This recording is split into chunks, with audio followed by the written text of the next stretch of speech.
2014 সাল থেকে এই 21শে জুন তারিখটা আন্তর্জাতিক যোগ দিবস হিসেবে পালিত হয়ে আসছে। যে কোনো সাফল্যের চূড়ান্ত উপসংহার হচ্ছে শারীরিক সুস্থতা, মানসিক প্রশান্তি এবং আত্ম উন্নয়ন।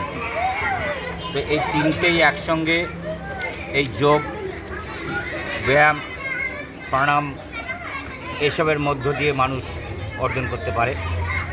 তাই তার গুরুত্বকে এই ছোট ছোট বাচ্চাদের মধ্যে সঞ্চারিত করার জন্য আমার পাঠশালার পক্ষ থেকে আজকে এই যোগ দিবস অনুষ্ঠিত করা হয়েছে। আমরা ম্যাডামকে পেয়েছিলাম, আমরা পাঠশালার পক্ষ থেকে তাকে অসংখ্য অসংখ্য শুভেচ্ছা এবং কৃতজ্ঞতা জানাই।